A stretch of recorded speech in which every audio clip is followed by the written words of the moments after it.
there was a lot of different tells, like, you know, someone wearing a winter coat and when it's warm out. A lot of times you'd see someone with a bag from a store that we don't have in the mall. So like, he's got a DSW bag. There's no DSW in this mall. So that's his shoplifting bag. Yeah, so that would be an idea. I mean, sometimes it would just be a fucking guy that looked like a crackhead, or probably heroin or pills at the time. But and then sometimes it would just be teenagers, like any like little group of young teenagers in Sears is like no teenagers are going to Sears to fucking buy jeans or whatever. Yeah, shorts. It sucks when they ride up. I hate the ride. Those are tight, like hipstery ones too. Are they? They're a little bit tight, not like too tight, but they're like towards the hip. It's kind of short. I'm gonna kill myself. But anyway, so I ended up going there and like almost immediately.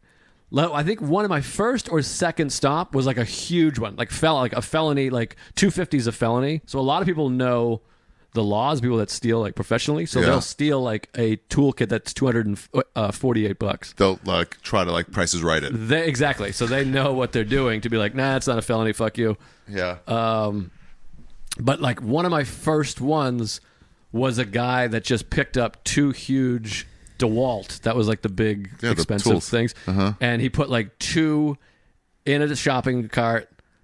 And then I was like, what the fuck? That was weird. And I was really good because, like I said, similar to comedy, I had spent time in the city and like being at open mics and meeting all kinds of different people and fucking drug addicts and fuck ups and crazy people. And you do that with the audience. Like the same thing we judge an audience, you do with like that. Like you're like, that guy's going to suck. This guy's drunk. That woman's going to fall down.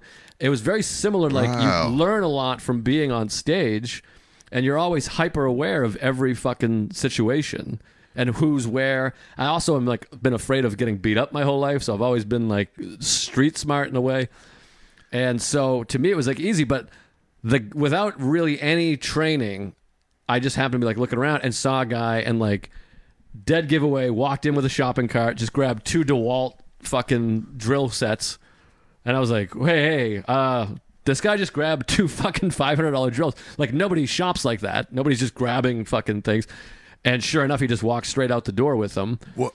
And we've got him. And it was like this huge, it was like the biggest stop in months that we had. It was like 4 months. And everyone was like, Joey, you piece of shit. You fucking son of a bitch. Like I was like Henry Hill, you know? Like they're like, like it was crazy. And then like, I think the next day I came in and got someone again. This time it was like $70 or whatever. And then like, oh, now you're the man. 2 days later, I got some girls getting costume jewelry. And we had a spreadsheet. Every time we had a stop, you'd write down their name and what they had, and then who got the spot, we called it. And then it would be like everyone's initials, and I had like 3 in a row, like my first week. And everyone was like, this is unprecedented. We've never seen anything like this. And I was like, they were like fucking holding me up and shit. And so it was exciting. And then what happens is like, you're like, you got kind of lucky, and then you go on like droughts. But yeah, so that was kind of like my cousin ended up being like, "You're the fucking shoplift guy. You're like, don't worry about all this other shit. We're not wasting your talents on vomit. Yeah, like you get in there, Mikey. You do vomit. Fuck it. I fucking loved it. I mean, first of all, it must have changed so much, that business or racket, whatever, because we didn't have smartphones at the time. We had a computer, and Facebook had just come out because I couldn't use it because I didn't have a college. You needed a college email at that time. Still, just come out. Yeah, I guess so. I don't know the time. I mean, I'm always afraid someone's gonna be like, "No, dude, it came out in 04 or whatever the fuck." But I distinctly remember having my friend Justin, who's now a cop as well. That job is sort of like a gateway into what do you call it? Law enforcement. But I remember him like being like, sign in, see if you can find this girl, like looking for women, because I didn't have a college email because I'm an idiot. But yeah, so we had a computer that we would get distracted and use occasionally, but there was no smartphones. But like now I imagine people are just ransacking stores because everyone's looking at fucking Instagram all day.